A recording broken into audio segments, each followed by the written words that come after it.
안녕하세요. 오늘도 사연 살롱을 찾아주셔서 감사합니다. 저는 서울 양천구에 사는 30대 후반의 여성이에요. 저는 현재 이혼한 지 1년이 조금 넘었고 식사로도 훌륭한 맛있는 안주가 있는 와인바와 디저트 카페를 운영하고 있어요.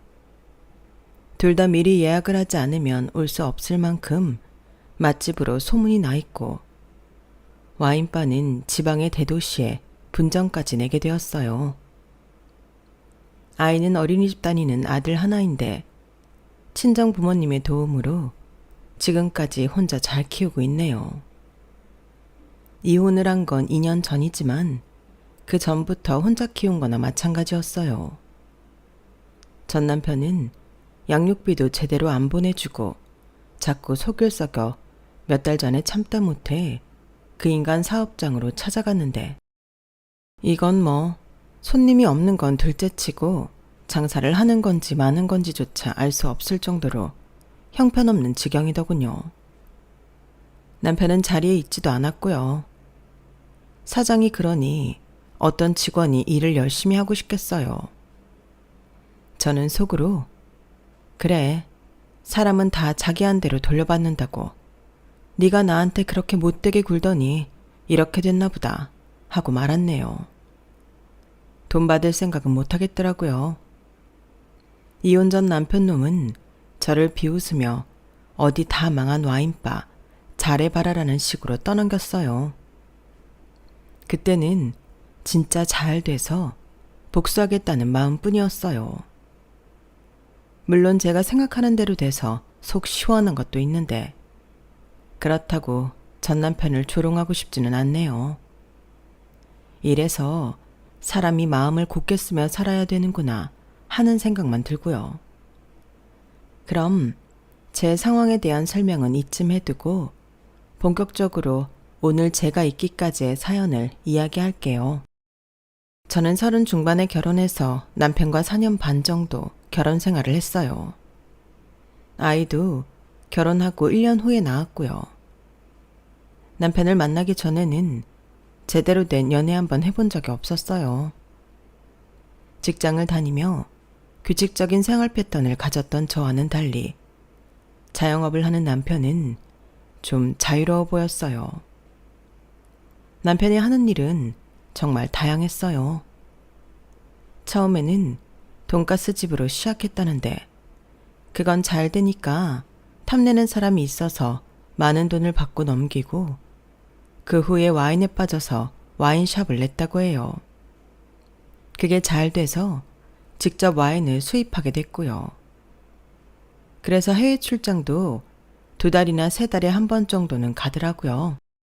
저와 결혼할 무렵에는 젊은 사람들 좋아하는 일본식 술집하고 멕시코 음식점도 하고 있었어요.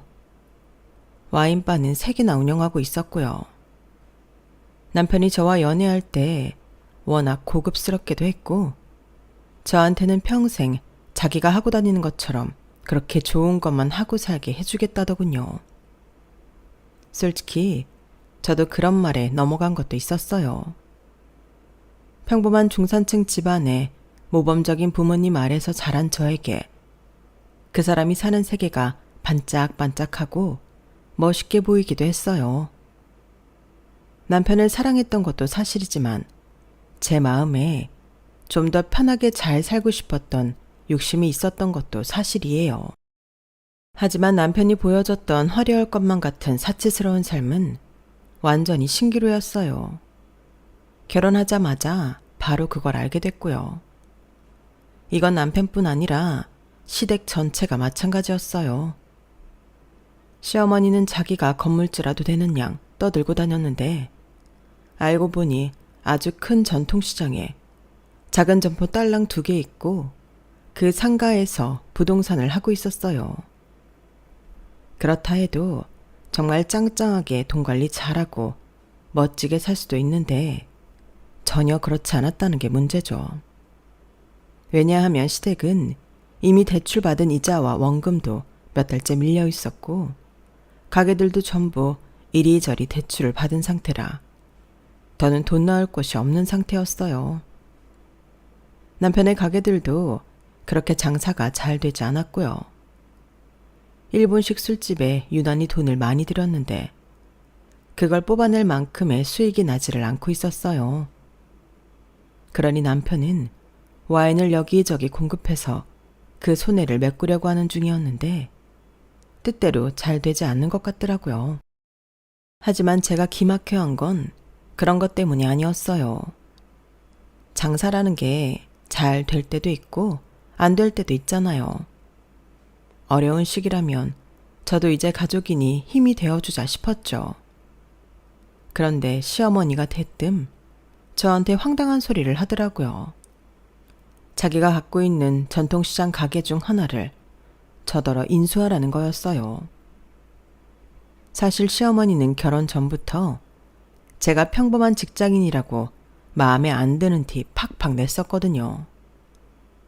물건 보는 안목이 낮다는 둥, 비싼 거 쓸 줄 모른다는 둥 하며 무시할 때도 있었고요. 그런데 대뜸 저런 말을, 그것도 거드름을 피우며 명령조로 하니 황당하다 못해 화가 났어요. 어머니, 갑자기 저더러 가게를 인수하라뇨. 제가 그럴 돈이 어딨어요. 그리고 저는 가게 같은 거 해본 적 없어서 못해요. 게다가 거기 일반 식당이잖아요. 저는 식당 일에 대해 잘 몰라요. 요새 이쪽도 젊은 사람들이 많이 와서 일반 식당 말고 니들 입맛에 맞는 걸 하면 되잖아. 돈이야 대출 받으면 되는 거고.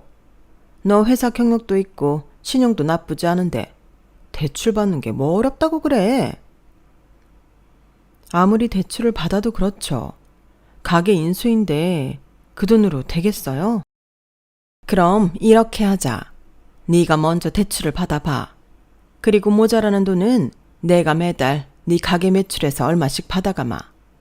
그러면 딱 됐다. 사람이 이렇게 머리를 써야지. 너는 회사만 다녀서 그런 거니 어떻게 그렇게 고지식하니? 그래도 대기업에서 프랜차이즈 개발팀이라며 이 정도 생각을 해야 되지 않겠어? 어머니, 저는 그렇게까지 무리하면서 왜 저한테 가게를 하라고 하시는지 모르겠어요. 정 힘드시면 저보다 잘할 수 있는 사람한테 팔아도 되잖아요. 가게가 팔고 싶다고 바로바로 나가면 내가 이러겠냐? 너 시집 올 때도 변변한 혼수 제대로 못 해왔잖아. 이걸로 네가 내 마음 못 채운 거 해준다 생각하면 되는 거 아니냐? 나는 매달 용돈 생겨서 좋고 너는 우리 집에 꿀릴 거 없어서 좋고. 정말 말도 안 되는 논리였지만 결혼하고 6개월이 넘어가고 있었는데 그때까지도 제가 해온 혼수 때문에 계속 꽁에 있다는 사실에 더 충격을 받았어요. 저는 시어머니한테 잘 보이고 싶은 마음도 있어서 가게를 인수하기로 했어요. 그때 아이를 갖고 13주 정도 된 상태라서 몸도 힘들었고 상가 매입가도 제 능력에 조금 넘치는 거라 무리를 하기는 했어요. 하지만 어렵게라도 인수하고 나니 내 것이라는 애정이 생기더라고요. 가게는 주로 찌개 종류를 팔던 곳이라 음식 냄새가 꽤 지독하게 배어 있어서 저는 그 냄새를 싹 없애는 것부터 시작했죠. 시어머니 말대로 젊은 사람들도 전통시장에 많이 오고 있었기 때문에 저는 그런 사람들을 겨냥해서 저렴하지만 맛도 무난하고 먹을 만한 커피와 소소한 군것질거리를 아이템으로 카페를 만들었어요. 회사에서도 베이커리 개발 쪽이었기 때문에 평소 이런저런 아이디어를 적어놓고는 했는데 그걸 제 가게를 위해 쓰게 될 줄은 몰랐어요. 그리고 이 일을 잘할 수 있는 매니저와 베이킹 담당도 뽑았고요. 저는 회사를 다녀야 했으니까요. 이쪽 업계는 그래도 인맥이 있어서 사람을 구하는 데 아주 어렵지는 않았어요. 가게를 새 단장에서 오픈하고 2달쯤 지났을 때부터는 가게는 입소문을 타고 손님들이 몰려들기 시작했어요. 제가 산딸이 되었을 때부터는 대출금 갚는 것도 수월해졌고요. 그런데 여기서 정말 황당한 일이 생기게 돼요. 제가 아이를 낳고 21일쯤 되었을 때였어요. 그때까지 조리원에 있다가 잠시 친정에 가서 쉬기로 되어 있었죠. 그동안 가게는 매니저가 온전히 책임지고 봐주고 저한테 일주일에 한 번씩 보고하고 있었어요. 정산에 대해서는 매일매일로 알려줬고요. 근데 제가 친정에 간 첫날 매니저가 아주 다급한 목소리로 저한테 전화를 했더라고요. 사장님, 가게 시어머니한테 다시 넘기신 거 사실이에요. 오늘 오셔서 이제부터 자기 가게라고 하시던데요. 뭐? 어머니 나랑 그런 말 한 적 없는데? 어떻게 된 건지 알아볼게. 저는 서둘러 시어머니한테 전화를 하고 매니저한테 들은 이야기를 했어요. 그랬더니 너무 뻔뻔하게 이러는 거였어요. 너 안 그래도 애 낳고 계속 가게도 못 나오고 있잖아. 앞으로 애 키우려면 당분간 꼼짝도 못 할 거야. 그런데 어떻게 네가 가게에 신경을 쓰겠어? 가게는 내가 다시 받아서 잘 운영할 테니 그렇게 알아라. 네가 그동안 애썼다. 이렇게 죽은 가게 살려놓는 재주가 있을 줄은 몰랐구나. 어머니, 그럼 제가 가게 샀던 돈 다시 주시는 거예요? 저도 이제 아이 키우느라 돈 들어갈 때 많아요. 야, 너는 벌써부터 네 시애미 등골 뽑아먹을 생각부터 하니? 지금 며느리가 시애미 상대로 계산기 두드리겠다는 거야? 너 우리 태우가 돈 벌어서 죄다 갖다 주잖아. 그거 다 가져가면서 나한테 또 받겠다는 거냐? 어머니, 저 가게 공짜로 주신 거 아니잖아요. 대출금도 계속 갚아야 되고요. 그리고 그 사람 사업 생각보다 잘 안 돼요. 어머니도 아실 텐데요. 시끄럽다. 듣자 하니까 못하는 소리가 없구나. 아무튼 가게는 다시 내 명의로 바꿀 거니까 그렇게 알아. 내가 부동산 사장이니까 내가 알아서 하마. 저는 그렇게 제 첫 가게라고 정을 주고 많은 아이디어를 쏟아부어 겨우 클 수 있게 만든 가게를 도로 시어머니한테 빼앗겼어요. 너무 속상해서 눈물만 났지만 당장 조금만 배고파도 울기만 하는 갓난 아기와 옆에서 제가 어디 아프기라도 할까봐 마음 졸이며 손자와 저를 돌보시는 친정 부모님을 보면 그냥 울기만 할 수도 없더라고요. 저는 부모님한테 시댁에서 있었던 일 때문에 걱정을 끼치고 싶지 않았어요. 하지만 제 마음에 시어머니가 했던 만행은 상처로 남았죠. 어느 정도 몸이 회복되고 아이를 집에 데려왔어요. 그동안 남편은 다른 남편들과 다를 것 없이 친정에도 자주 들렀고 아이도 예뻐해 줬어요. 저한테 수고했다, 고맙다 하기도 했고요. 저는 당시 육아휴직 상태여서 1년간 아기를 키우는 데만 전념할 수 있었어요.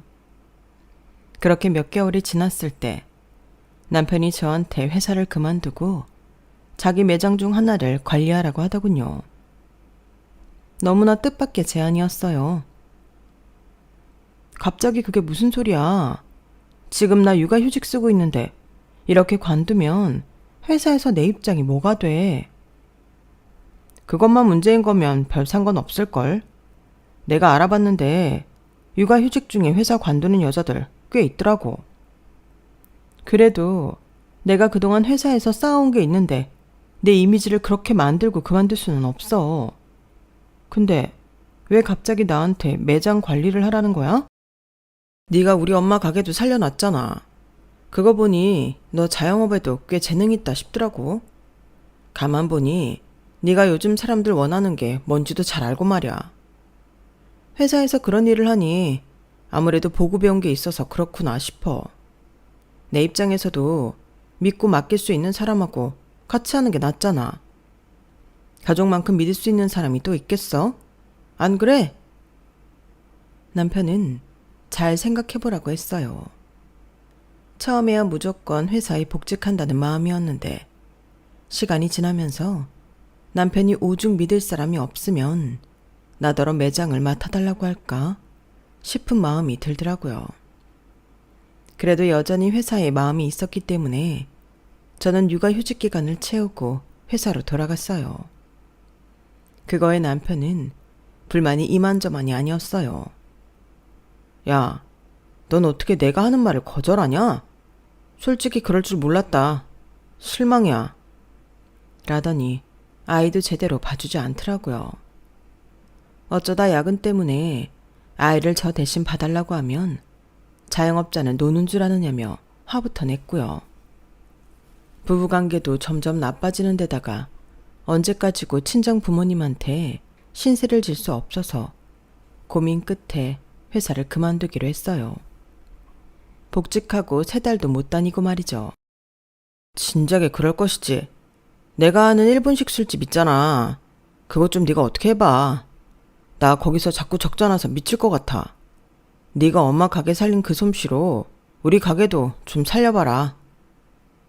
하지만 저도 일본식 술집에 대해서는 별로 아는 게 없었어요.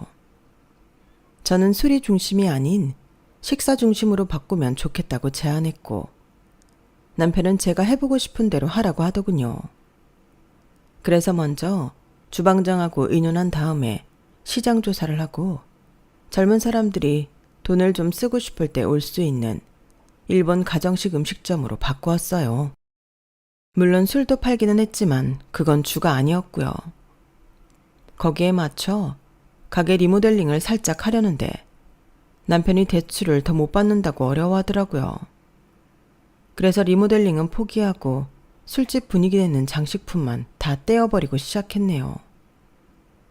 그렇게 1달, 2달 시간이 가고 좀 어려운 시점도 있었지만 제가 원했던 젊은 사람들이 기분 내려오는 가게로 자리를 잡았어요. 그러다 코로나 때문에 조금 힘들어지기는 했어도 저희는 거기에 발맞춰 얼른 포장과 배달에도 힘을 썼고 워낙 저희 가게 음식 맛이 좋다는 소문이 나서인지 어렵기는 했어도 위기를 잘 헤쳐나가고 있었죠. 그럴 때 또 갑자기 시어머니가 저를 호출하더군요. 저보고 틈틈이 자기 가게에 들러서 디저트를 만들라는 거였어요. 저는 모르고 있었는데 시어머니가 가게를 인수하고 1년도 안 돼서 저랑 일했던 매니저와 베이킹 담당을 다 내보냈더라고요. 자기 마음에 안 든다면서요. 매니저와 베이킹을 하던 사람은 제가 알면 신경 쓸까봐 일부러 말을 안 하고 있던 거였어요. 아무튼 요새 코로나인지 뭐 때문에 손님들도 안 오는데 가게도 맨날 돈만 까먹고 있으니 미치겠구나. 우리 디저트가 예전만 못하다는 말이 많은데 네가 틈나는 대로 와서 좀 봐라. 그럼 사람을 바꾸시던가 하세요. 제가 어느 정도 만들 수는 있어도 전문가처럼 하지는 못하거든요. 요즘 같은 세상에 그런 데에 쓸 돈이 어딨냐? 그냥 네가 와서 하면 되지. 뭔 말이 많아. 너 내가 도로 가게 뺏었다고 지금 삐딱하게 나오는 거냐? 시어머니는 또 말도 안 되는 소리로 저한테 악담을 퍼부었고 저는 그런 소리를 듣느니 내가 가는 게 낫겠다는 마음에 가게를 갔어요. 보니까 가게에 정직원은 없고 알바생 2만 있더라고요. 그러니 그 사람들이 무슨 애정이 있어서 일을 제대로 해주겠어요. 가게에 마음 들여 일을 관리하는 사람이 없는데요. 저는 그때부터 시어머니가 부를 때면 가게에 가서 디저트 만드는 걸 봐줘야 했어요. 물론 제 가게도 신경을 써야 했고요. 시어머니 가게에서 일을 하다가 식당 일을 못 보는 날이면 남편은 그걸 가지고 짜증을 냈어요. 가만 보니 이 사람들은 저한테 고맙다는 말은 안 하고 제가 자기들 뜻대로 안 되면 그것만 갖고 화를 내더라고요. 아이는 아이대로 챙겨야 했고요. 물론 어린이집에 다니기는 했지만 데리고 집에 오는 건 제가 해야 되는 거라 그 시간 맞추는 것도 힘들었어요. 너무 고된 생활을 계속해서인지 저는 심한 위궤양에 걸려서 음식도 아무거나 먹지 못하게 됐고 철저한 식단 관리를 하지 않으면 안 된다고 의사한테 경고까지 받았네요. 그렇게 힘든 상황에서 일본 식당 주방장이 어느 날 저한테 귀띔을 하더라고요. 남편이 저 없을 때 와서 자꾸 돈을 빼간다고요. 한두 번은 모르는 척 할 수 있지. 근데 박 사장, 나도 여기서 월급 받아먹고 사는데 계속 저러니까 나도 일하다 큰일 나겠다 싶은 거야. 물론 김 사장도 내가 잘 아는 사람이지만 이건 아니잖아. 자기 마누라가 애써서 일으켜놓은 거 마누라 몰래 자기가 곶값 빼먹듯 쏙쏙 빼먹겠다는 것도 아니고 말이야. 사실 저도 어느 정도 짐작은 하고 있었어요. 매출 기록하고 돈이 안 맞는데 그걸 어떻게 모를 수 있나요? 하지만 저는 그때 남편하고 그걸 갖고 말씨름하고 싸우는 것도 힘들 만큼 심신이 지쳐 있었어요.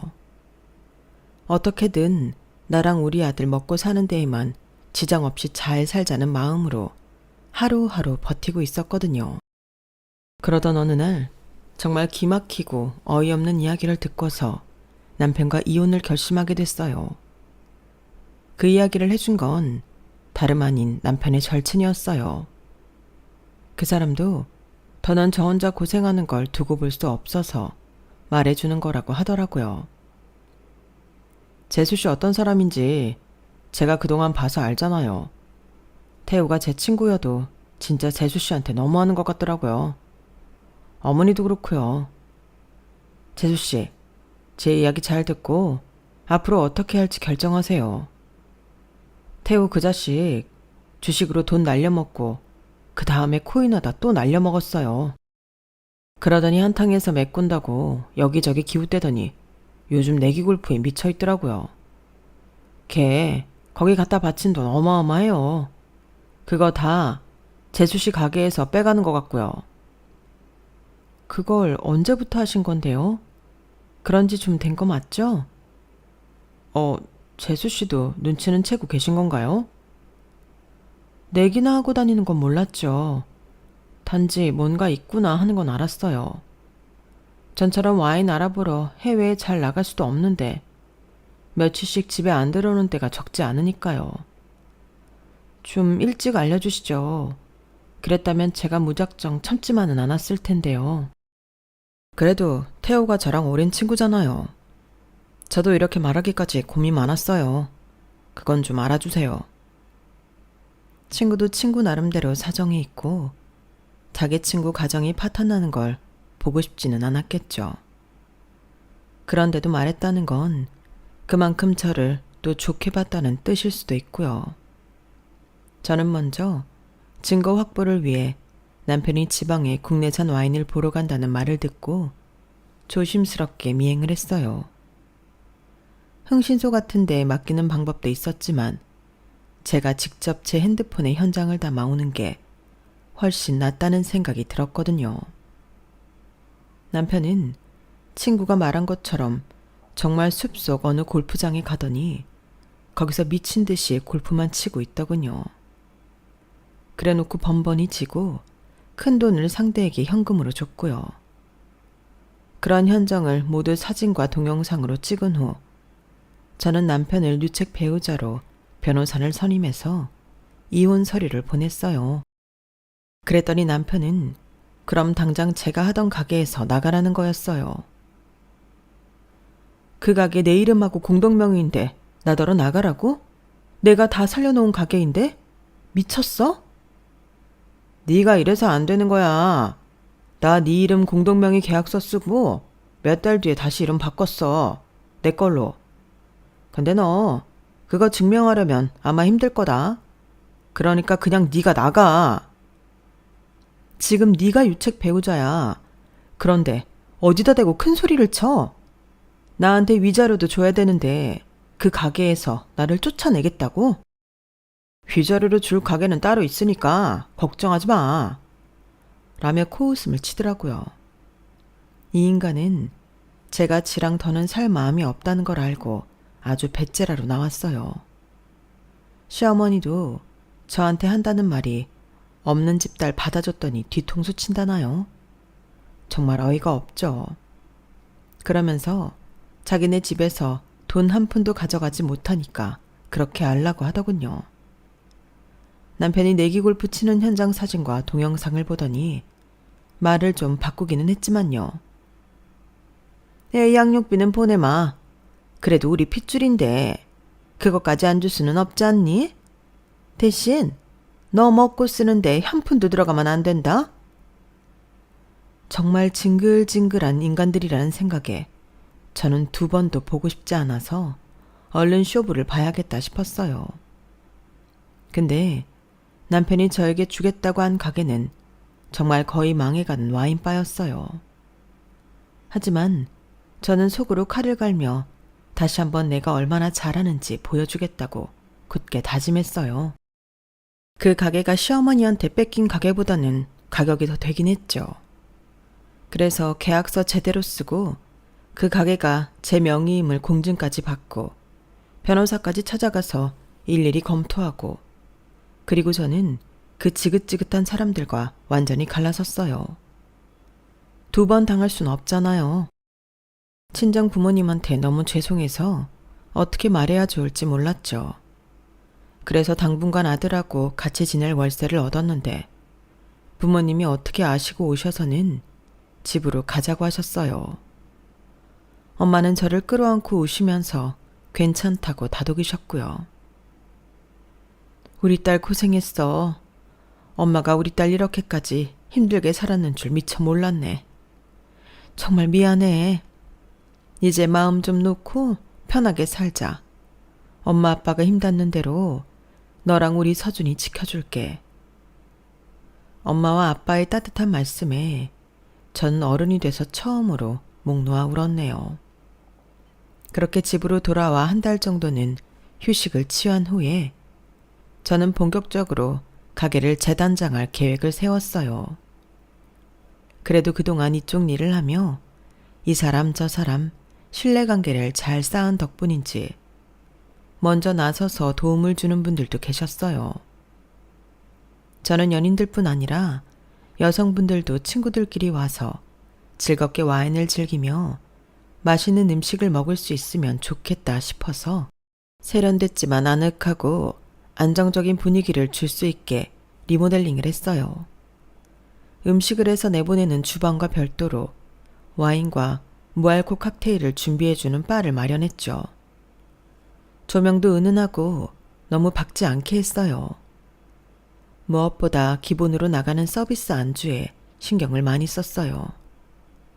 서비스를 고급스럽게 받으면 손님들 기분이 좋아서 다른 음식도 더 맛있게 먹을 것 같더라고요.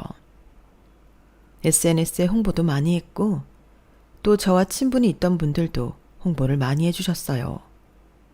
그 덕에 오픈일에 좀 유명한 작가님들이 오셔서 음식도 많이 시키시고 와인도 많이 팔아주셨어요. 그때 포스팅을 많이 해주셔서 도움이 많이 됐네요. 정말이지 3달이 지나고 나니 저희 가게는 계속 손님이 찾아오는 가게가 되었어요. 그러면서 저는 친구가 거의 거저나 다름없이 넘긴 디저트 카페까지 인수해서 보기 좋게 성공시켰네요. 친구는 저희 재능을 믿고 투자하는 마음으로 해준 건데 자기가 할 때보다 더 잘 됐다며 엄청 좋아하더군요. 저는 그 친구한테도 꼬박꼬박 매출해서 얼마씩 떼어 보냈어요. 이런 돈관계는 친한 친구들일수록 철저하게 하는 게 의상하지 않는 거더라고요. 그리고 앞에서 말씀드렸던 것처럼 남편은 처음에는 양육비를 좀 보내다가 점점 보내는 날짜가 늦어지더니 결국에는 아예 끊기게 됐는데요. 시어머니도 그렇고 남편도 그렇고 장사가 안 돼서 처분한 가게들도 있고요. 그런데 얼마 전 시어머니가 저를 찾아와서 또 황당한 말을 하더라고요. 제가 양육비 때문에 남편 가게에 가본 후 얼마 안 됐을 때였어요. 너 그동안 이 가게로 돈 벌어들인 거 다 혼자만 먹고 썼다며? 그래놓고 양육비 안 보낸다고 우리 태우를 찾아가? 네가 마음보를 그렇게 쓰면 되겠어? 이제부터라도 여기 수입 반은 나한테 보내라. 제가 이 가게 수입을 왜 아줌마한테 주는데요? 그럴 이유가 없는데요. 어머, 얘 좀 봐. 진짜 수준 낮은 거 이제는 감출 생각도 안 하네. 아, 줌마. 나 참 기가 막혀서. 아무리 이혼했다고 하지만 내가 서준이 친할머니야. 그리고 이 가게도 내가 태호한테 돈 빌려줘서 차린 거다. 이 가게에서 나오는 수익은 무조건 반은 나한테 오는 거였다고. 근데 너 혼자 잘 먹고 잘 산다길래 내가 더는 못 참겠어서 이렇게 찾아왔다. 당장 수입 반을 나한테 보내든지 아니면 법적으로 해결하든지 해야겠다. 아니, 법적으로 뭘 어떻게 해결하시려고요? 이 가게 제 건데. 혹시 그거 모르고 찾아와서 이 난리를 치는 거예요? 무슨 말도 안 되는 소리야. 이 가게를 태호가 너한테 아예 넘기기라도 했다는 거야? 나는 그런 말 들은 적 없어. 위자료 대신 이 가게 저한테 넘겼어요. 다 망해가고 평판도 안 좋던 가게요. 보시겠어요? 하며 저는 가게 등기부 등본에다가 남편과 이혼하면서 썼던 계약서에 변호사한테 자문받았던 증거자료와 공증받은 것까지 다 내밀었어요. 그러자 시어머니는 입을 떡 벌리고는 한동안 저를 쳐다만 보더라고요. 그만 좀 쳐다보시고요. 확인하셨으면 이제 좀 나가주시겠어요? 저 일해야 돼요. 이러고 있을 시간 없어요.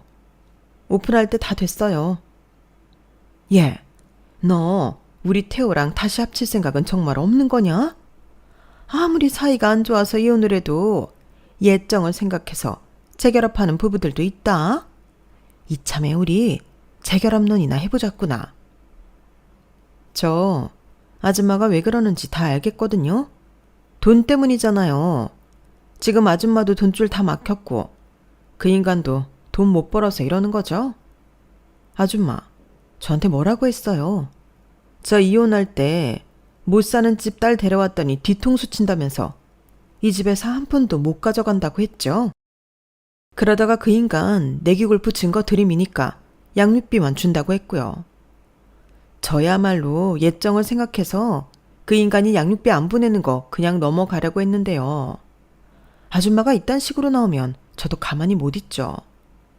양육비 안 주는 것부터 이렇게 와서 말도 안 되는 소리 하는 거 전부 다 걸고 넘어질 거예요. 법원에서 누구 손을 들어줄 것 같아요? 그리고 저 주변의 일로 증언해 줄 사람도 차고 넘쳤어요. 제가 가게 살려놓으면 홀랑 뺏어간 게 2번이나 있잖아요. 거기서 일했던 사람들도 지금이라도 자기네 증언 필요하면 다 말하라고 했거든요. 자기들은 대기하고 있겠다고요. 그리고 저 예정을 생각해서 참고 있는 게 또 있어요. 어머님이 뺏어가진 처음 가게 어떻게 하실래요? 제가 도로 법적으로 가져와 봐요? 뻔뻔하게 나온 대가 톡톡히 치러 보실래요? 그러자 시어머니는 아무 말도 못하고 혼자 시근덕거리더니 그 자리에서 전 남편한테 전화를 걸어서 소리를 지르고 난리를 쳤어요. 이 바보 같은 놈아! 왜 가게를 얘 혼자 명의로 해줘서 이 사달을 만들어? 어? 내가 절대 여자한테 단독명의 해주지 말라고 했잖아. 나중이라도 몰래 바꿨어야지. 퉁신같이 나한테서 뭘 배웠어? 어? 그러자 핸드폰에서 남편 목소리가 흘러나왔어요. 나도 그러고 싶었는데 그년이 어찌나 깐깐하게 굴며 공중에 변호사 대동해 아주 웃기더라고. 나도 진짜 억울하고 아까워서 환장하겠으니까 사람 좀 그만 긁어. 저는 열받아서 시어머니 핸드폰을 확 빼앗아 낚아챘어요. 야, 이 거지 같은 인간아. 누구 보고 감히 년이라고 해. 네가 아직도 정신을 못 차렸지? 뭐? 억울하고 아까워? 장사 잘못해서 말아먹은 게 누군데? 아깝긴 뭐가 아깝다는 거야? 너 딱 기다려. 너 양육비 제대로 안 준 거 다 신고해버릴 거니까. 알았어? 야, 너 다 들었어? 대체 엄마는 어디 가서 전화를 한 거야? 여기가 어디냐고? 바로 내 와인바다. 너 나한테 잘못 걸렸어. 미안해, 수진아. 내가 정말 잘못했어. 제발 부탁이야. 나도 양육비 보내려고 엄청 노력했는데 돈 버는 게 뜻대로 되지를 않아서 그랬어. 제발 신고만은 하지 말아줘. 제발 부탁이야. 그러자 이번에는 시어머니가 아주 우는 신용을 하며 저한테 싹싹 빌었어요. 예, 내가 큰 실수를 한 것 같구나. 아까 내가 한 말은 다 잊어다오. 신고라니 무슨 그런 말을 하니? 나 때문에 기분 상했다면 정말 미안하다. 그러니 제발 화 풀고 무슨 신고를 하고 그럴 생각만은 하지 말아다오. 부탁이야, 응? 당신이 진짜 우리 서준이 할머니라는 사실이 너무너무 치떨려. 당신 언제 한번 서준이 보고 싶다고 한 적 있어? 생일 선물 한 번을 사줬어. 그래놓고 이제 와서 서준이 할머니를 내세워? 나는 댁들이 나한테서 가게 뺏은 것보다 그게 더 괘씸해. 그러니까 2번 다시 찾아오지 마. 안 그러면 나도 이제 어떻게 나올지 모르니까. 알았어? 그러자 시어머니는 입술을 깨물며 전 남편 욕을 하며 가게를 나갔어요. 바보 같은 게 가게 명의를 제 걸로 해놔서 이런 일이 벌어졌다나요? 정말 끝까지 반성과 진심 어린 사과라고는 찾아볼 수가 없었네요. 그 뒤로 남편과 시어머니는 돌아가며 재결합 같은 개소리를 멍멍거릴 때가 있었어요. 그러다가 친정 부모님한테 걸려서 동네 망신 톡톡히 당하고 쫓겨나기도 했고요. 이 미친 인간들이 내 딸 인생 망칠 뻔한 것도 모자라서 여기가 어디라고 찾아와서 행패야, 행패가. 니들 진짜 콩밥 좀 먹어볼래? 우리 집이 별 볼 일 없다고 니들 무시했지? 내가 그것 때문에 니들한테 큰 소리 한번 못 쳤었는데 알고 보니 진짜 별것도 아닌 것들이 남의 딸 능력에 빌부터 먹고 살 생각을 하고 있어. 내가 엄마가 돼서 우리 딸 결혼 생활을 못 지켜줬어도 이혼하고서까지 괴롭힘 당하는 건 못 본다. 내가 아는 사람 전부 끌어대서라도 니들 철저히 밟아버릴 테니까 어디 또 올 테면 와봐. 그 이후로는 어떻게든 양육비를 맞춰서 보내려고 노력하는 것 같더라고요. 아무래도 제가 마지막에 보여준 모습과 친정 부모님의 호통이 통한 모양이에요. 아무튼 지금 저는 우리 아들 그리고 친정 부모님과 잘 살고 있어요. 얼마 전에 저는 거주용 오피스텔도 하나 사서 월세를 주기 시작했네요. 그리고 부모님과 함께 더 큰 집으로 이사갈 계획도 세우고 있어요. 결혼할 때 화려함에 눈이 멀어 그 대가를 톡톡히 치르고 모욕적인 대접을 받고 이혼했지만 끝이 좋으면 다 좋은 거 아니겠어요? 저는 이혼 후 제가 성공적으로 자리를 잡고 시어머니와 전남편한테도 한 방 먹인 것만 생각하면 저도 모르게 웃음 짓고는 해요.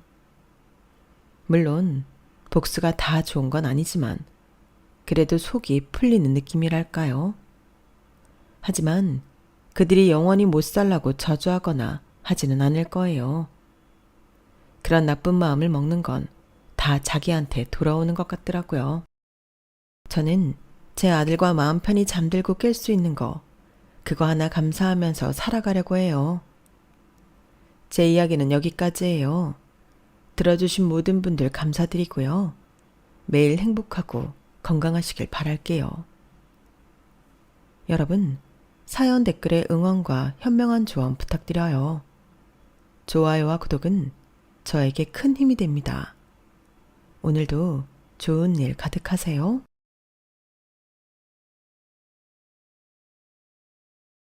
안녕하세요. 오늘도 사연 살롱을 찾아주셔서 감사합니다. 저는 결혼한 지 3년 된 여자입니다. 모두들 결혼이라는 대행사를 앞두고서는 똑같은 마음이셨을 것 같은데요. 결혼한 수준이 비슷한 집안끼리의 만남이네. 사실은 사랑보다는 이익을 따지는 일이네. 해도 어찌됐든 평생의 반려자를 찾아 남은 생을 약속하는 일이다 보니 이왕이면 정말 저와 가치관이 잘 맞고 인품이 괜찮은 사람을 만나고 싶었어요. 그래서 이왕이면 결혼정보회사처럼 조건만 보고 만나는 것보단 최대한 지인들을 통해 괜찮은 사람을 소개받게 되었죠. 하지만 그 소개라는 것도 말처럼 쉽지가 않더라고요. 지인들이 생각하기엔 둘이 잘 맞을 것 같다고 생각해서 소개해 준 것인데도 막상 만나보면 대화 코드가 안 맞거나 서로에게 도무지 이성으로 끌리지 않아 실패한 경우가 많았어요. 그렇게 몇 번의 실패 끝에 소개로 만나는 것도 좀 아닌가? 포기할 무렵에 지금의 남편을 만나게 되었죠. 남편은 서글서글한 인상에 첫 만남부터 호감이었지만 대화를 나누면 나눌수록 생각보다 제가 원하던 가정적인 성향을 많이 가지고 있는 남자였어요. 누구나 본인 가족에 대해 애틋한 마음은 있겠지만 저는 집에서 늦둥이로 태어난 외동이라 부모님이 꽤 애지중지 키운 딸이어서 가족 간의 끈끈함이 남다른 편이었거든요. 남편과 결혼하기 전 남편에게 2명의 누나가 있다는 걸 알게 되었는데 누나들과 남편이 꽤 친밀하다는 걸 알게 되었어요. 같이 있다가 전화를 받거나 문자를 주고받는 걸 보게 되면 남동생답지 않게 다정하고 살가운 말투로 누나들을 반겨주는 걸 보면서 가장 가까운 존재인 가족에게도 참 잘할 자상한 남자구나 생각했어요. 제 주변 친구들 중에 유독 남동생을 가진 친구들이 많았는데 그 친구들이 매일같이 하던 말이 있었거든요. 만약에 결혼할 남자한테 여동생이나 누나가 있잖아? 그럼 그 사람 말들 잘 들어봐야 돼. 솔직히 가족이니까 말을 대놓고는 안 해줘도 느낌으로 알 수 있거든. 맞아. 나도 이번에 내 남동생 결혼할 여자 데려왔는데 여자가 너무 아깝고 불쌍해서 몇 번 돌려서 눈치 줬는데 못 알아채더라. 아, 안타까워 죽겠어. 내 동생만큼 철없고 싹수 없는 놈이 없는데. 솔직히 자기 누나 여동생한테 개차반으로 구는 놈 치고 자기 아한테 잘하는 놈이 얼마나 되겠어? 그리고 우리 같은 여자 형제들은 같은 여자로서 안타까워서 사인을 줄 수밖에 없다니까. 반응을 꼭 잘 살펴봐. 주위에서 하도 그런 말을 많이 듣다 보니 저도 모르게 누나들과 연락을 주고받는 모습을 보게 되면 유심히 관찰하게 되더라고요. 하지만 남편은 제 앞이라고 일부러 누나들에게 더 다정한 척 한다거나 그런 가식적인 모습 하나 없이 정말 평소 저를 대하듯이 누나들을 대하더라고요. 게다가 전화기 너머로 들려오는 누나들의 목소리도 다른 제 친구 남매들과는 다르게 다정다감한 걸로 보아 사이가 정말로 좋아 보였어요. 실제로 남편 집에 처음으로 인사를 갔을 때에도 시누이들이 남편을 보는 눈빛이라든가 대하는 태도를 봤을 때 집안의 말 안 듣는 골칫덩어리 남동생과는 거리가 멀었어요. 오히려 누나들과 같이 있으니 기에 눌려 산 전형적인 순한 남동생 느낌이 나더라고요. 옳게. 우리 호영이만한 애도 없어. 정말 결혼 잘하는 거야. 맞아. 솔직히 우리도 맨날 집에서 호영이 같은 애만 보다가 밖에 나가서 다른 남자들 보면 어찌나 그렇게 기도 세고 고집도 센지. 어디 가서 호영이 같은 남자 만나려고 해도 없더라. 우리 호영이한테 좀 잘해줘. 결혼하면 아내한테 아주 지극정성이래야. 친구들의 충고대로 시누이들이 남편에게서 도망치라는 사인을 주기는커녕 시누이들은 결혼 정말 잘하는 거라며 저를 되려 안심을 시키더라고요. 그 말을 들으니 한결 더 기분이 좋아졌어요. 제가 본 남편 그대로 가족들도 남편을 보고 있다는 뜻이었으니까요. 하지만 제가 너무 순진했던 거죠. 그 말을 또 그렇게 고지고대로 믿을 것도 아니었는데 말이에요. 어쨌든 그때는 시누이들의 말대로 한껏 안심을 하고 결혼을 했죠. 한두 달 정도만 해도 신혼이라는 분위기에 흠뻑 취해서 마냥 행복하기만 했어요. 그때까지는 남편도 저와 같이 살게 된 지 얼마 안 돼서 그런지 집안일도 신경 써서 나서서 하려고 노력을 했고, 그래서 제가 남편의 문제점을 알게 된 건 좀 나중의 일이 됐어요. 여보, 혹시 이 니트 당신이 돌렸어? 응? 응. 내가 돌렸는데? 당신 힘들까봐. 아, 그건 고맙긴 한데, 혹시 뭘로 돌렸어? 니트가 너무 상했는데. 여기 이 가루 넣었는데. 뭐라고? 여보, 니트는 울세제를 넣어야지. 울세제? 당신 설마 울세제가 뭔지 몰라? 울종류 빨대 넣는 건가? 그런 게 따로 있었어? 뭐라고? 그럼 그동안 겨울에 니트는 어떻게 관리한 거야? 한 번도 빨아본 적이 없어? 아, 그거야. 엄마가 빨래는 맡아서 해주셨으니까. 세상에. 남편은 정말 믿기지가 않을 정도로 집안일을 제대로 할 줄 아는 게 없었어요. 그나마 다행이었던 건 제가 뭐라고 하면 배울 의욕이라도 있었다는 점이었어요. 하지만 몰라도 너무 기본적인 것들을 모르는 모습에 일일이 가르쳐주기가 지칠 때가 많았죠. 요즘 젊은 사람들은 동거부터 해보고 결혼한다던데 그런 말이 왜 나오는지 체감이 될 정도로 저희 남편은 심한 경우였어요. 부모님 집에서 살면서 어릴 때부터 하나부터 열까지 다 부모님 손을 탔고 부모님이 안 계실 때는 두 누나들이 번갈아가며 남편을 돌봐준 탓이었죠. 과하게 예쁨을 받는 듯한 느낌은 있었지만 이 정도일 거라고 누가 상상이나 했겠어요.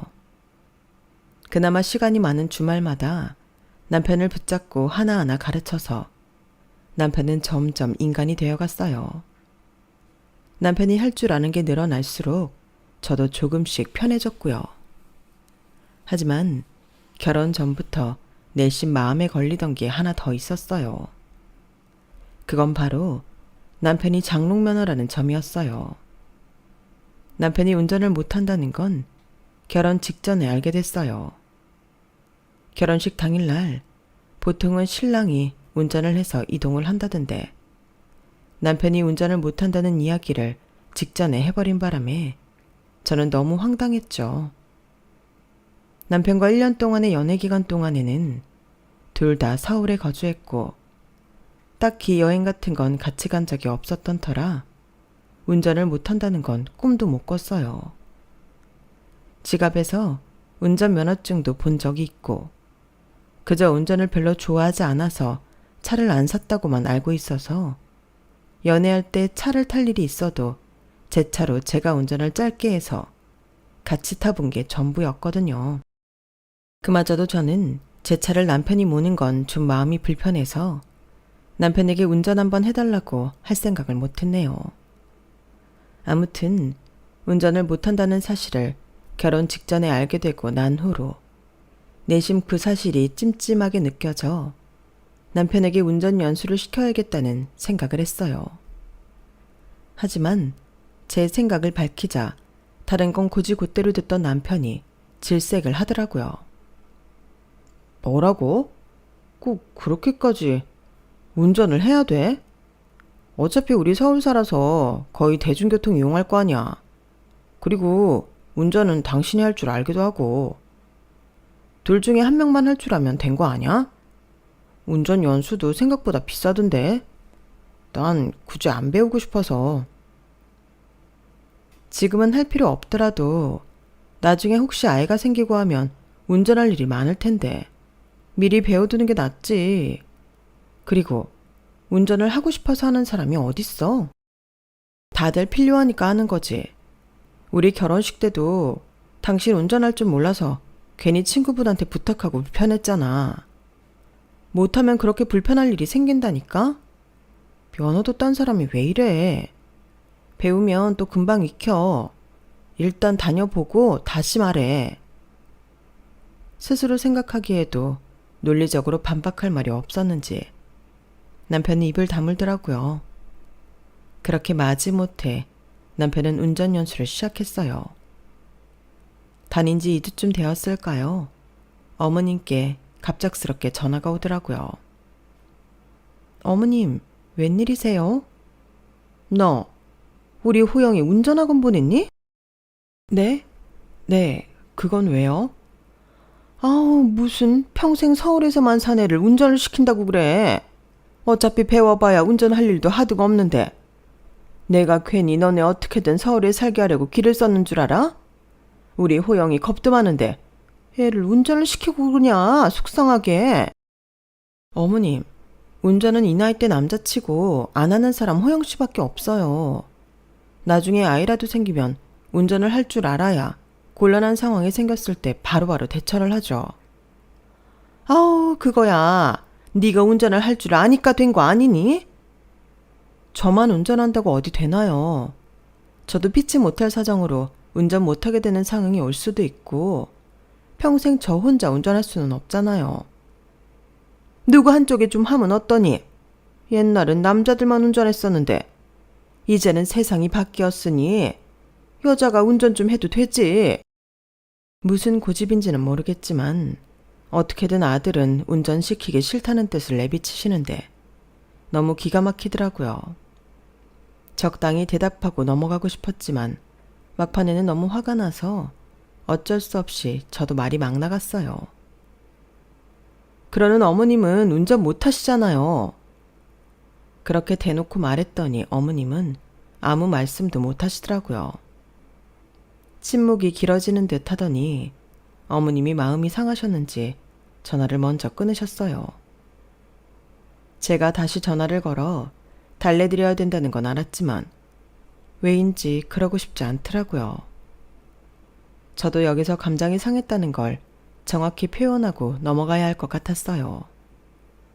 그 이후로 저는 남편 운전 연수를 꾸준히 시켜서 어느 정도 남편이 운전에 익숙하게 만들었어요. 가끔씩 어머님 댁에 갈 때 남편이 운전을 했는데 그 모습을 보는 어머님 표정이 영 못마땅해 보이더라고요. 그날부터는 어머님과 제 사이가 좀 많이 어색해졌어요.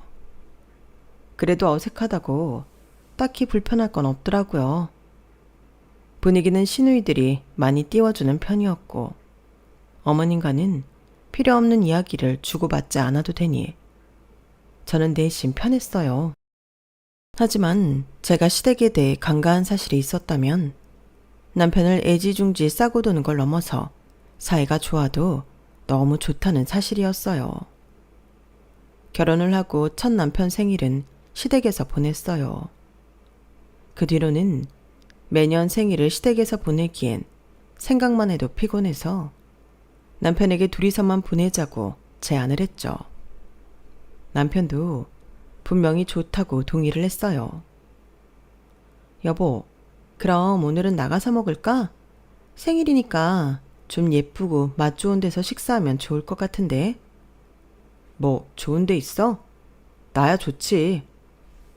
그렇게 외식을 하기로 약속하고 간만에 외식 데이트를 위해 아끼던 예쁜 옷을 꺼내 입고 곱게 단장을 했어요. 여보, 아직 멀었어? 나 준비 다 했는데. 나도 다 됐어. 조금만 기다려 봐봐. 뭐 하는데? 평소라면 저보다 훨씬 빨리 준비했을 남편이 그날따라 느긋하게 준비하더라고요.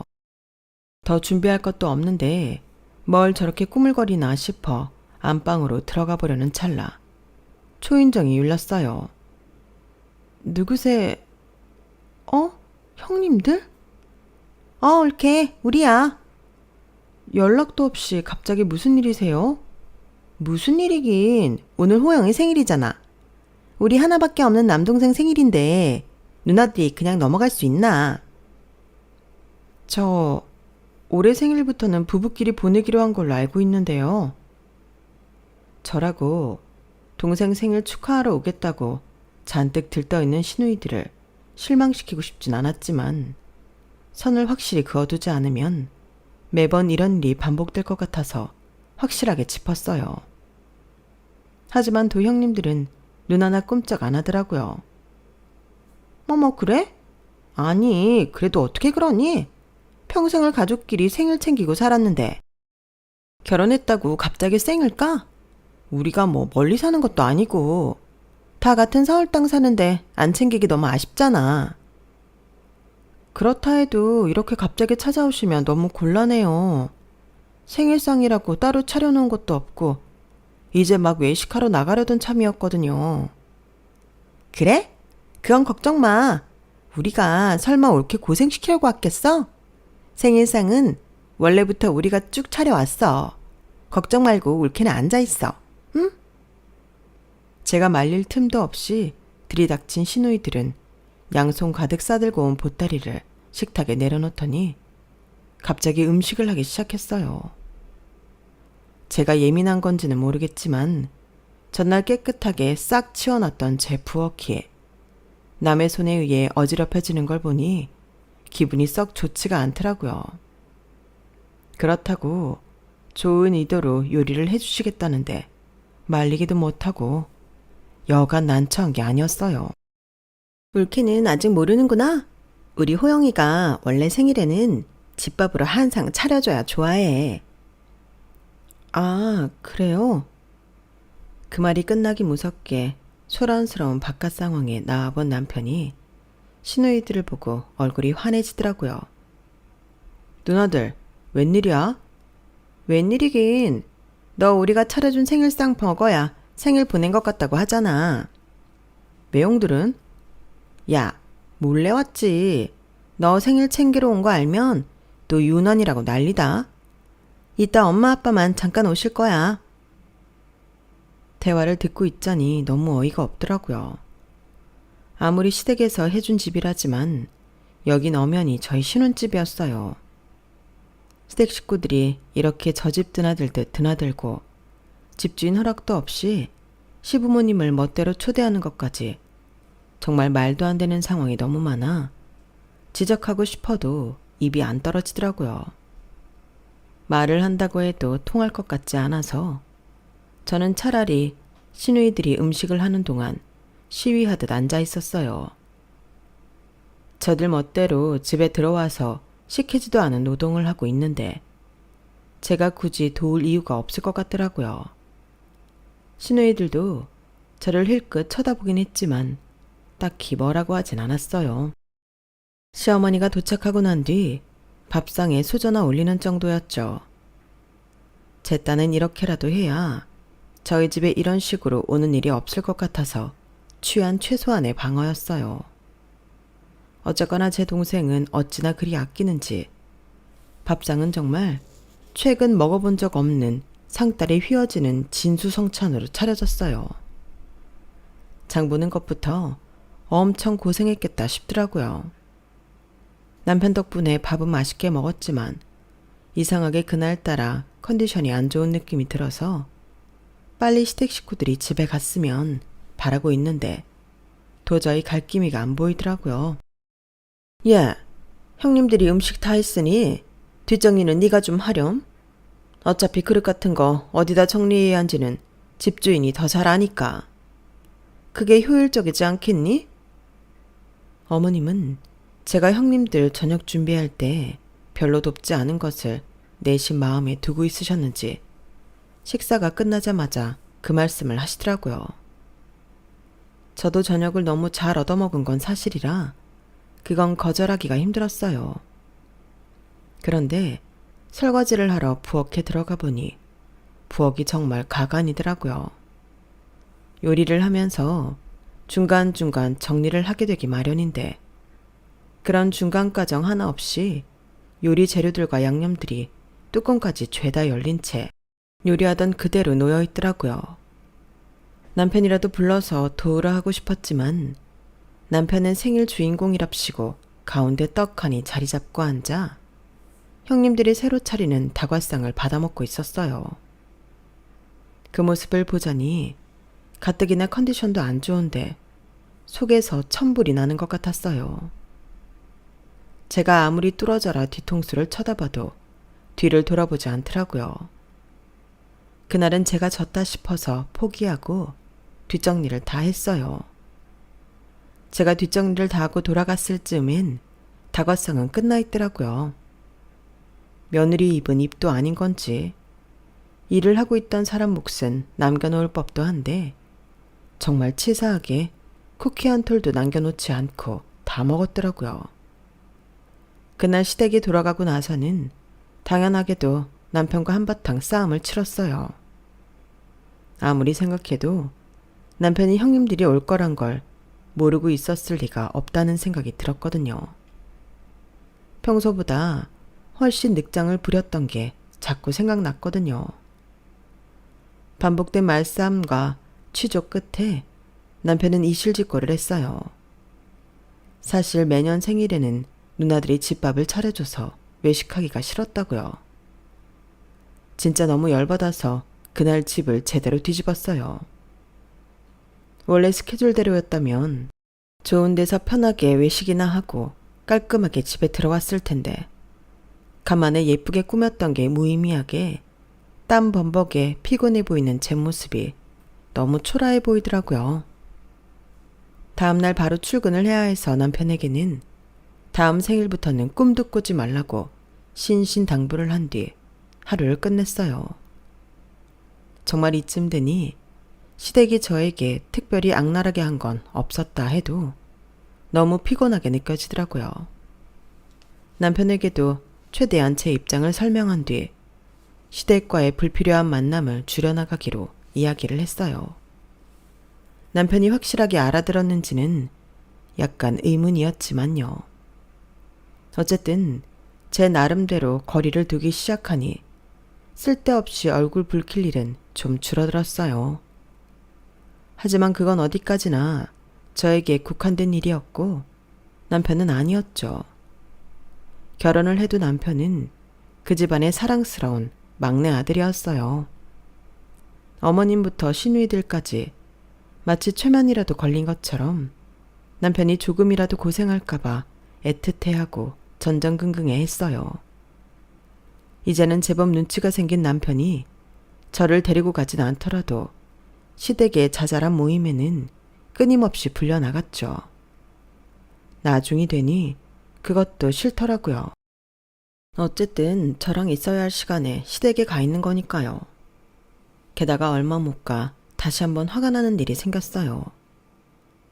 자꾸 몸이 이상한 것 같아 혹시나 하는 마음에 병원에 갔는데 의사가 임신검사를 권하더라고요.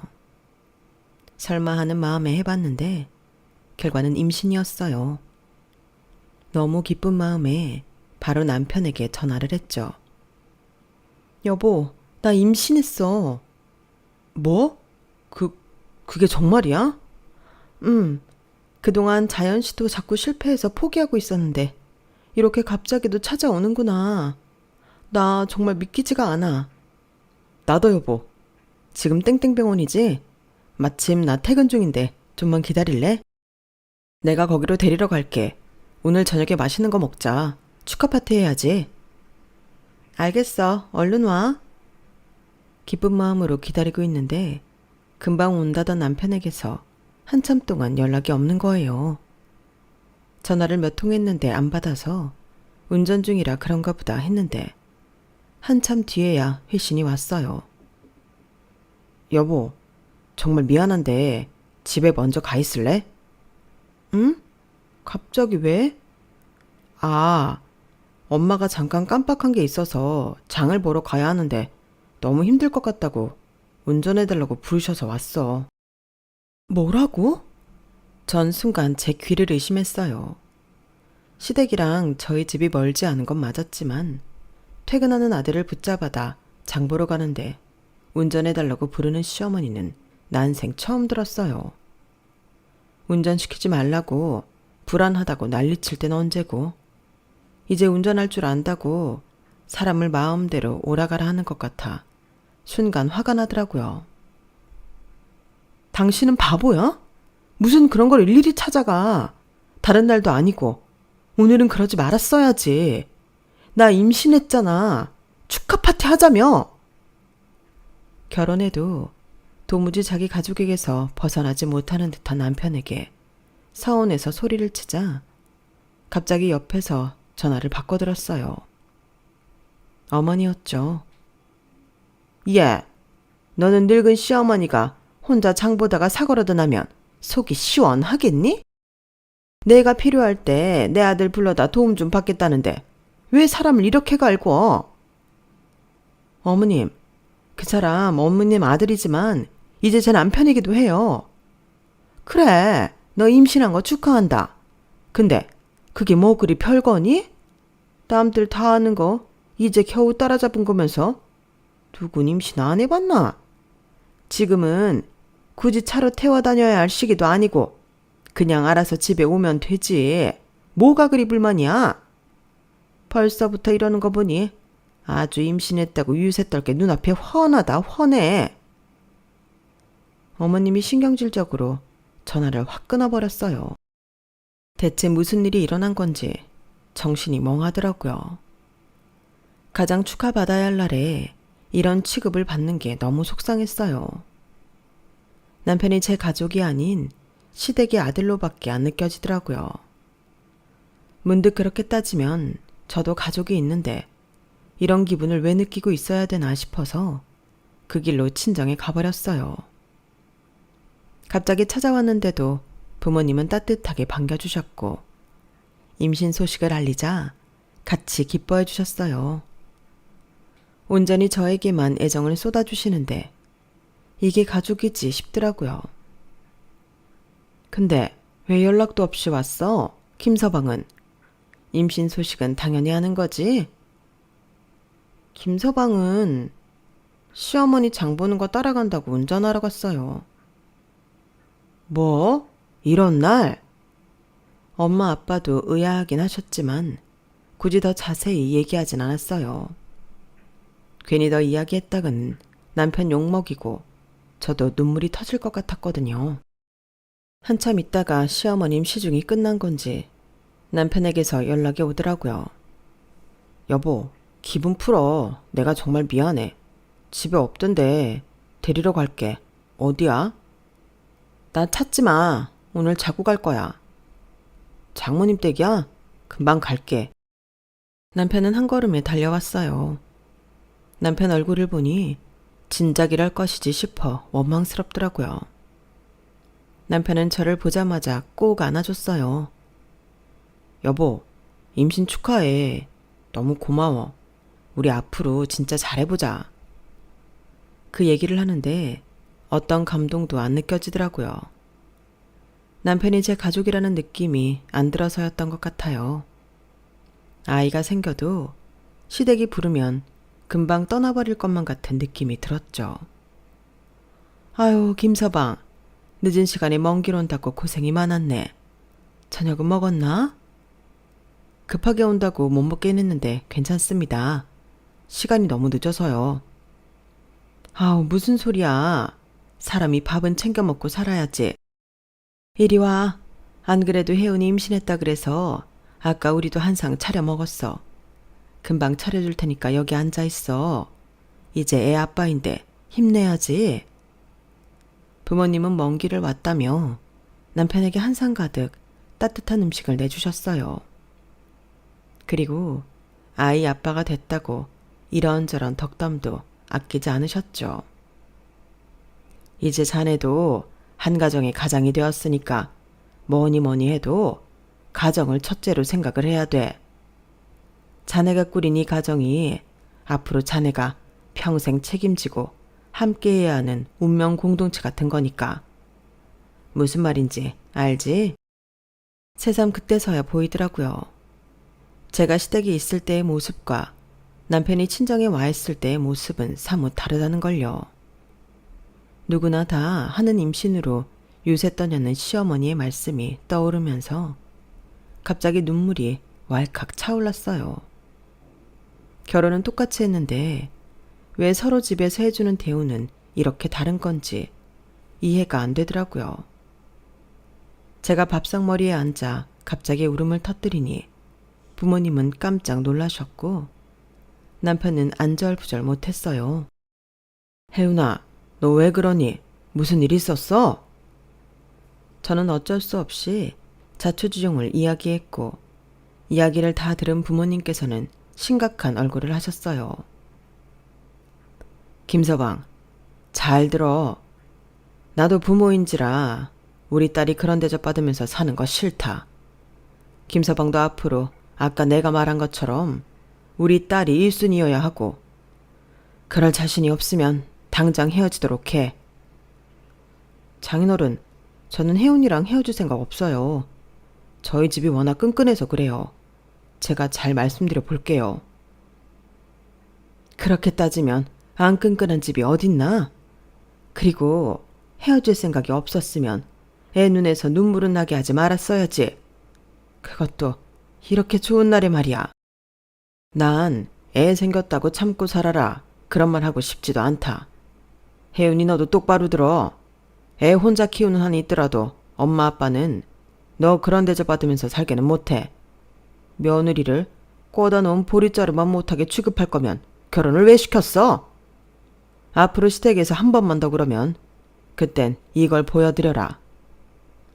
아빠께서는 서랍에서 어떤 서류 봉투를 하나 꺼내오셨어요. 안에 들어있는 의외의 서류를 보고 저는 정말 놀랐죠. 아빠. 우리도 만일의 상황에 대비는 해뒀지. 사람 인생이라는 게 정말 어찌 될지 모르는 거거든. 그리고 김서방도 이거 작성하고 서명해. 남편도 안에 든 내용을 확인해 보더니 사색이 됐어요. 아빠께서 강하게 나오니 남편도 완전히 깨갱하더라고요. 잠깐 잊고 살았는데 역시 내 가족이 있어 좋다는 게 이런 거구나 싶었어요. 그 후로도 시간이 꽤 지나 설이 됐어요. 결혼하고 지난 1년간은 명절마다 형님들이 시부모님 여행을 보내드린 덕분에 결혼 후 맞는 첫 명절이었죠. 솔직히 말하면 매 명절마다 여행을 가시길래 저는 이 집에 당연히 제사가 없는 줄 알았어요. 그런데 알고 보니 제사를 지내는 집안이더라고요. 이제와 그걸 알게 된 것도 너무 황당한데 어머님은 제가 임신했다는 걸 알면서도 일을 시키셨어요. 제기 다 닦고 물기 닦고 해라. 너는 몸이 왜 이렇게 둔하니? 이런 일 할 때는 좀 빠릿빠릿한 맛이 있어야지. 어이가 없었지만 말도 섞기 싫어서 그런 구박도 다 견디고 일을 했어요. 엄마, 이 사람 임신했어요. 그만 무리시키세요. 내가 몰라서 이러니? 그래서 봐주고 있잖아. 내가 음식을 시켰어. 뭘 했어? 그냥 앉아서 책이나 닦으라는데 제일 편한 거 시키는데도 왜 이리 유난이야? 아까 다른 일도 많이 시키셨잖아요. 너 결혼했다고 이런 식으로 가족 고마운 줄 모르고 마누라 편만 들면 진짜 나중에 후회한다. 남자가 나설 때가 있고 안 나설 때가 있지. 조용히 하고 아버지 옆에 가 있어. 어머니는 그날따라 작정이라도 한 듯이 저를 못 살게 하시더라고요. 대놓고 그러는 게 아니라 은은하게 그러니까 화낼 타이밍도 못 잡겠고 더 답답했어요. 첫날은 하루 종일 일하고 새벽에 제사를 지낸 뒤에 말 그대로 뻗었어요.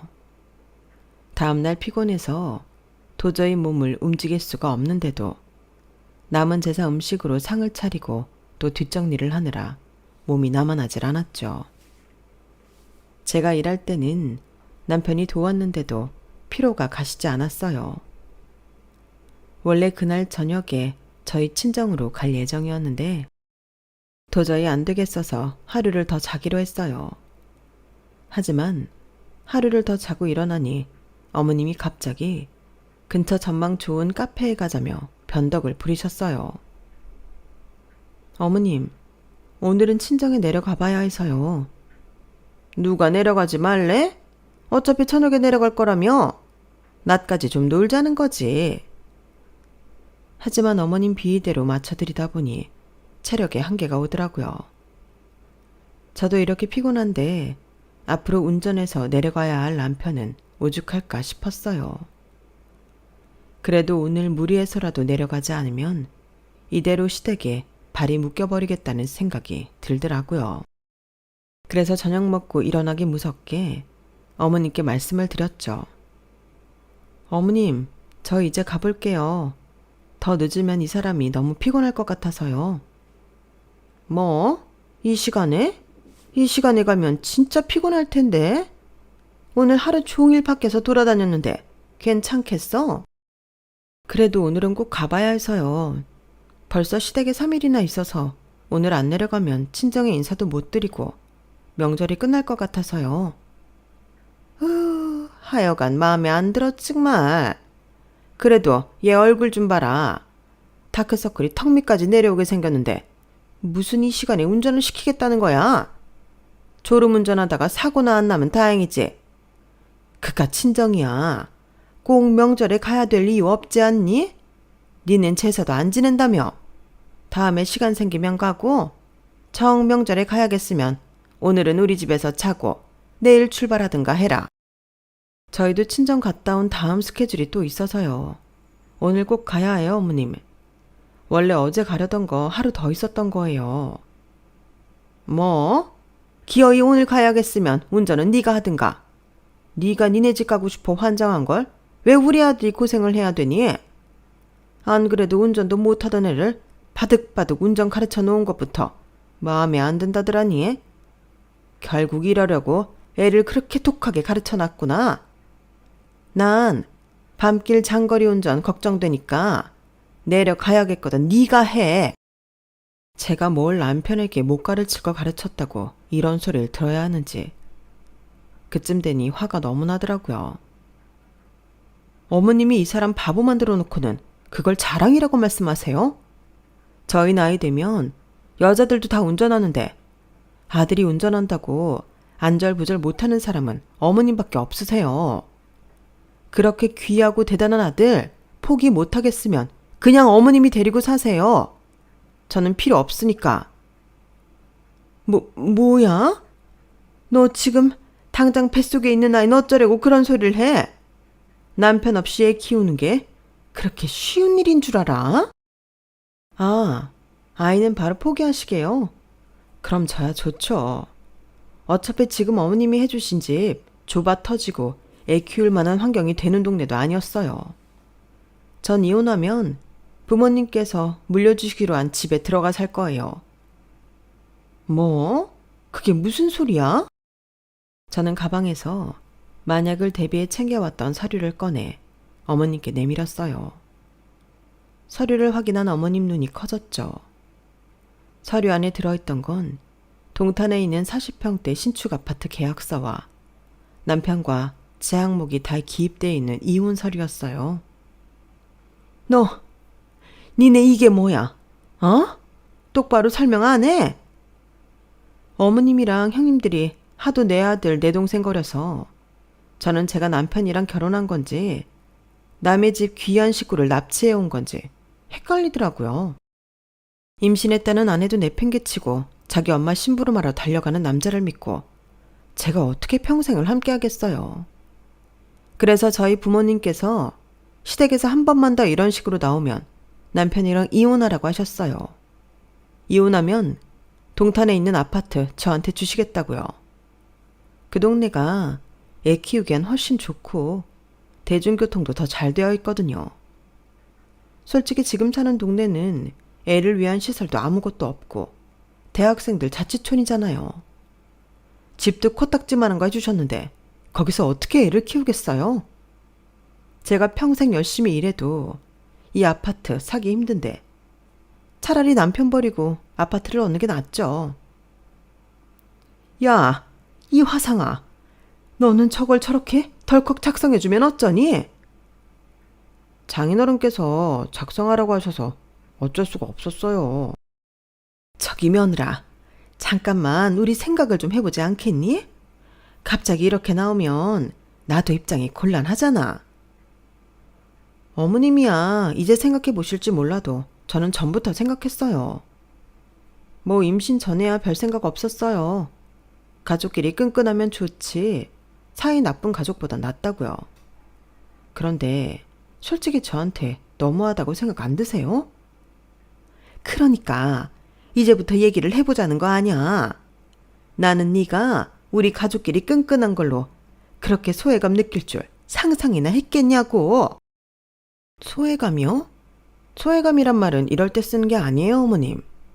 어머님이랑 형님들은 저를 애초부터 가족으로 받아들이질 않으신 거예요. 오직 자기 아들 인생에 필요한 아내, 그 이상도 이하도 아니셨겠죠. 저는 어머님하고 더 할 얘기 없어요.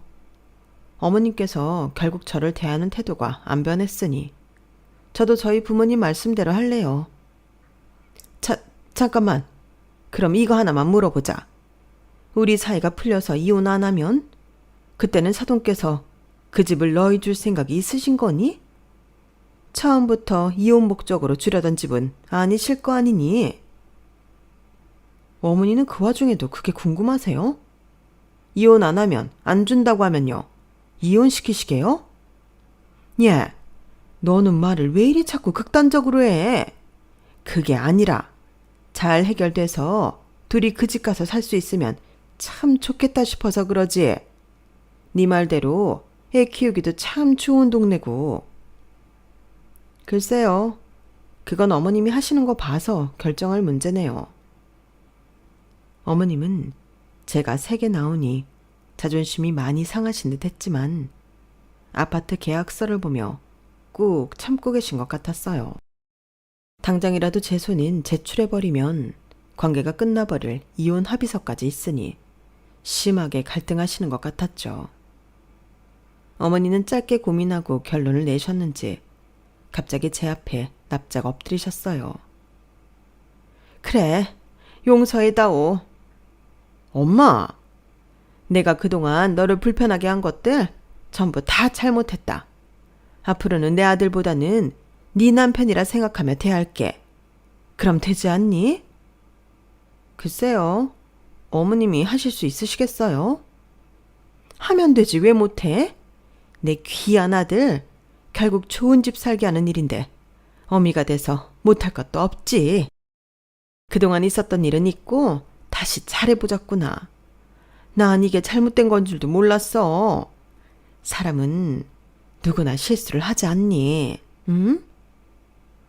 그 자존심 세던 어머님께서 제 앞에 엎드린 모습을 보니 속이 시원하면서도 참 애잔하더라고요.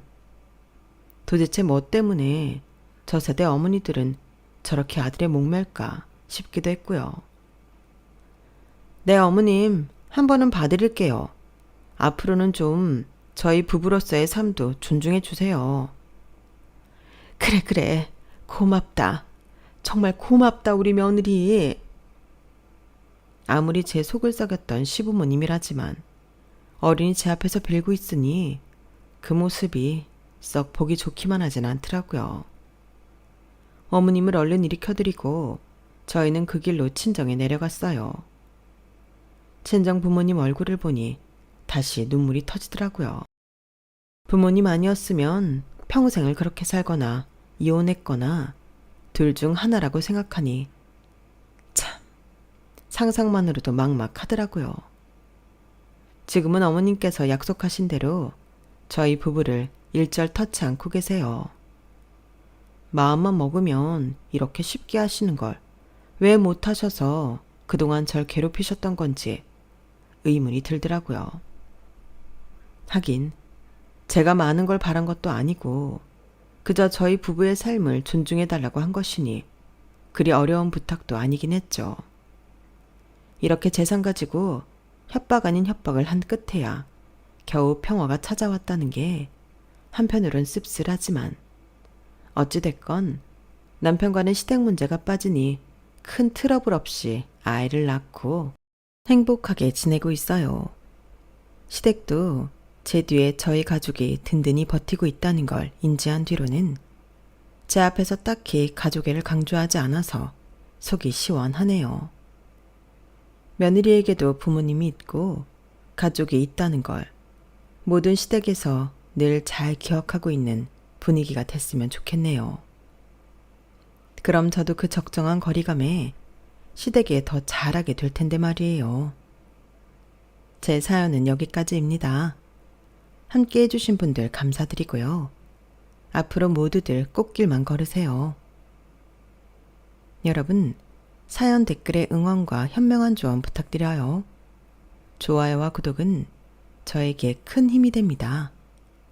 오늘도 좋은 일 가득하세요.